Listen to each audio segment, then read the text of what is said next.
তো হ্যালো বন্ধুরা, তো আমি আজকে একটা রেসিপি বানাচ্ছি যেটা হচ্ছে আলুর দম। তো সকালবেলা নাস্তার জন্য বানাচ্ছি।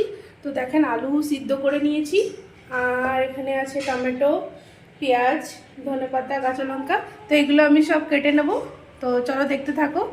আমার চ্যানেলটাকে যদি যারা দেখেননি তারা শেয়ার সাবস্ক্রাইব করে দেবেন, লাইক একটা করে দেবেন, বেল আইকনে প্রেস করে দেবেন, ঠিক আছে? তো চলো দেখতে থাকো। তো দেখতে পাচ্ছো এখানে আমি নিয়েছি কাঁচা লঙ্কা, পেঁয়াজ, দুটো পেঁয়াজ আছে, রসুন, আর তোমার এখানে আছে দারচিনি, আর তোমাকে কি বলবো এটাকে, এলাচ, একটা বড় এলাচ নিয়ে নিয়েছি সমস্ত কিছু। তো আমি এটাকে একটু শুকনো খোলায় একটু ভেজে নেব। একটু শুকনো খোলায় ভেজে তারপরে এটা সফট কটা জিনিসকে পিষে দেবো, মিক্সারে পিষে দেবো। তো চলো দেখতে থাকো। তো দেখো, সিদ্ধ আলুটাকে ছুলে কেটে নিয়েছি, আর দিকে আছে টমেটো, দুটো টমেটো আছে, চারটা পেঁয়াজ আছে ছোট ছোট। তো আপনারা চাইলে যদি আপনাদের কাছে বড় পেঁয়াজ আছে দুটো দিলেই হয়ে যাবে, আর অল্প একটু ধনেপাতা। আর এখানে যে সেই মশলাটা ভাজা, তোমার গরম মশলা, ভাজা গরম মশলা আছে, একটু শুকনো খোলায় ভেজে নিয়েছিলাম ওটা, আর রসুন, পেঁয়াজ, কাঁচা লঙ্কা সবকে বেটে নিয়েছি, সব কটাকে একসাথে বেটে নিয়েছি। তো দেখো, তেলটা গরম হয়ে গেছে। তো এর মধ্যে আমি এখন এই আলুগুলোকে ছেড়ে দেবো, ছেড়ে একটু হালকা ফ্রাই করে নেবো, লাল লাল করে একটু ফ্রাই করে নেব।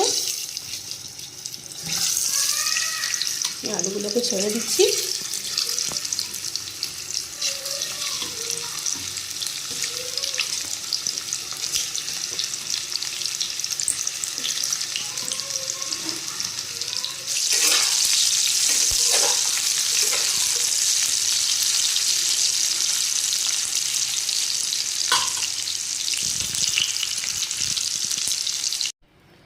তো এর মধ্যে গোটা গরম মশলা দিয়ে দেবো।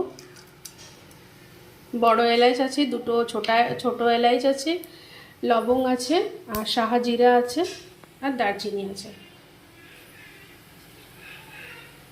আর এর মধ্যে দিয়ে দেবো, আমার তো তেজপাতা শেষ হয়ে গেছে, তো তেজপাতা আমি দিতে পারছি না। তো তেজপাতা আপনারা যদি চায় তো দিতে পারে। এতে পেঁয়াজ দিয়ে দেবো,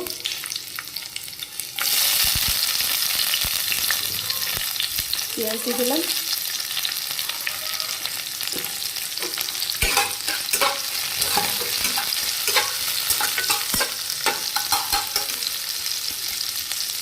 পেঁয়াজটা লাল লাল হয়ে গেছে।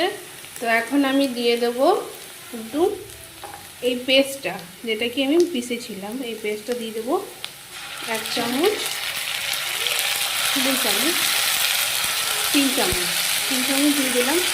আর দেবো এর মধ্যে কাশ্মীরি রেড চিলি পাউডার 2 চামচ, 2 চামচ জিরে গুঁড়া,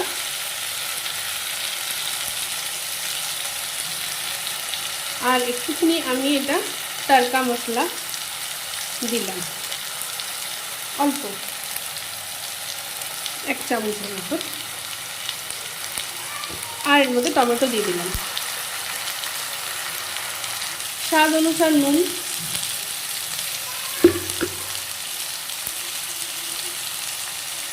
আপনারা যদি বেশি খান তো বেশি দেবেন। আমি ঝাল অল্পই দিয়েছি, কেন বাচ্চারা খাবে তাই জন্য ঝাল অল্পই দিয়েছি। আর এর মধ্যে দিব একটুখানি হলুদ,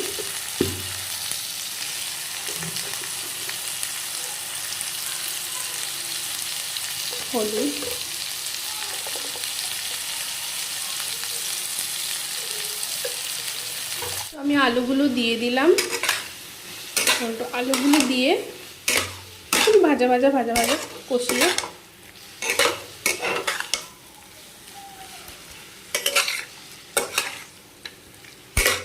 কষে গেছে, পুরো কষে গেছে একদম।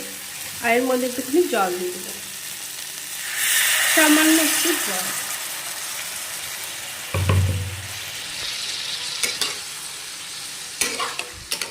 আর এর মধ্যে ধনেপাতা ছিটিয়ে একটুখানি সময়ের জন্য ঢেকে দেব। দেখো, আমার আলুর দম পুরো রেডি। কত সুন্দর কালার এসেছে, আর এত ভালো লাগছে দেখতে, আর খেতেও খুব টেস্টি, প্রচুর টেস্টি। আজকে আমার রেসিপিটা এখানেই শেষ করলাম। তো কালকে আবার একটা নতুন আমি রেসিপি নিয়ে আসব। তো আমার চ্যানেলটা আপনারা দেখবেন, সাবস্ক্রাইব করে দেবেন, বেল আইকনে প্রেস করে দেবেন, আর লাইক টুকটা করে দেবেন। ধন্যবাদ। ঠিক আছে, তাহলে বাই বাই, টাটা।